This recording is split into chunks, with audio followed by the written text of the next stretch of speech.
नमस्कार मंडळी, सॅम्स किचनमध्ये तुमचं सगळ्यांचं खूप खूप स्वागत आहे.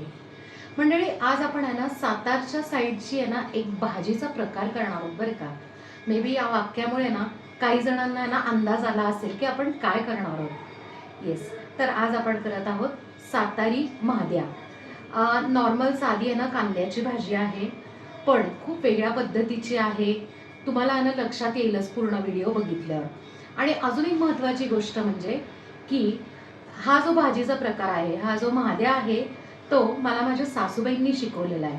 माझ्या सासूबाई सौ शुभांगी कुलकर्णी यांनी. 3, 2, 1. महाद्या करण्यासाठी आपण आहे ना 3 मोठे कांदे घेतलेले, छान स्वच्छ सोलून धुवून घेतले.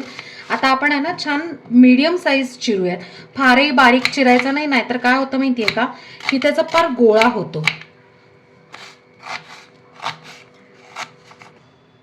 कांदा आपण आहे ना किंचित जाडसर चिरून घेतलेला आहे. आता आपण महाद्या करायला घेऊया. आता एका कढईमध्ये आपण आहे ना 1.5 डाव तेल टाकलेलं आहे. हो, या महाद्यासाठी आहे ना थोडंसं सढळ हाताने तेल घालावं लागतं. आता अर्धा चमचा मोहरी, पाव चमचा हिंग, पाव चमचा हळद, चिरलेला कांदा. कांदा छान आपण परतून घेणार आहोत. कांदा आपण 50% शिजवणार आहे. फक्त 2 मिनिटं आपण आहे ना लो फ्लेमवर जरा झाकण ठेवून घेऊया. 2 मिनिटं झाले, आपण चेक करूया. हे बघा, कांदा आहे ना तो 50% शिजलेला आहे, ट्रान्सपरंट आहे. ह्याचाच अर्थ की आहे ना अर्धा शिजलेला आहे. आता आपण बाकी सगळं ह्याच्यात टाकून घेऊया.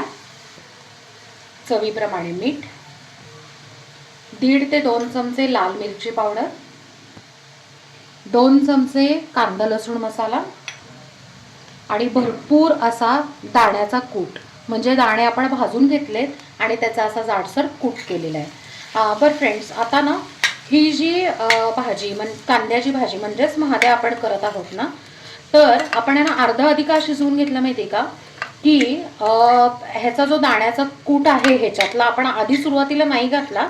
कारण याचं असं की आहे ना नंतर आहे ना भाजीमध्ये तो इतका छान क्रंची लागतो.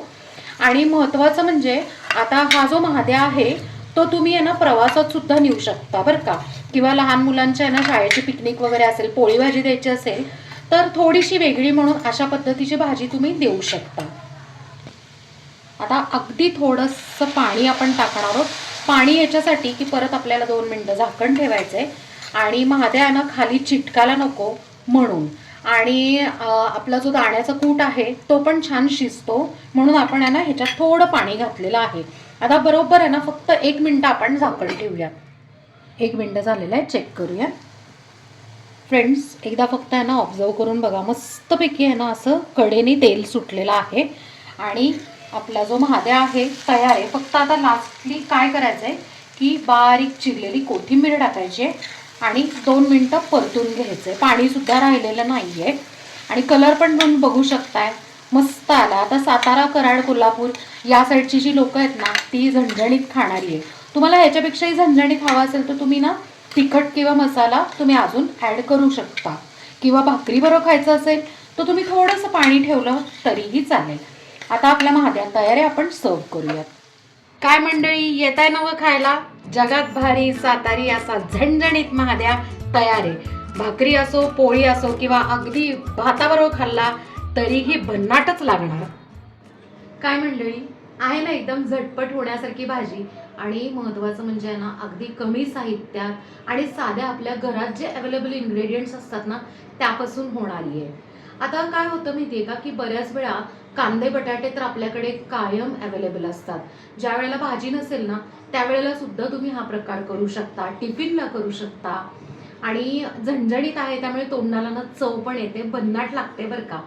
तर नक्की आहे ना तुम्ही सगळे ही भाजी करून बघा आणि मला कमेंटमध्ये सांगा. आपल्या चॅनलला सबस्क्राईब करा, लाईक करा, शेअर करा आणि कमेंट करा. थँक्यू.